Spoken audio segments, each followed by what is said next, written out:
السلام عليكم ورحمة الله وبركاته. داودyaal soo dhawaada meel kasta dunida daafeeda ka joogtaan. halkani waa Deeman TV, waa dhab oo dhamaystiran.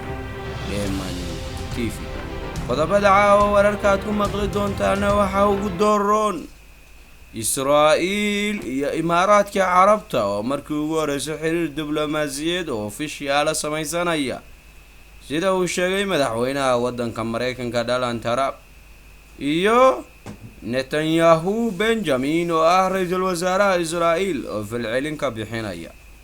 waxaynu arki doonaa kamihii Brazil oo ololaya iyo sidoo kale hogaamiyihii Ikhwaanul Muslimiin Allah u naxariistay Cazam al-Aryani oo ku dhintay xabsi ku yaal magaalada Qaahira.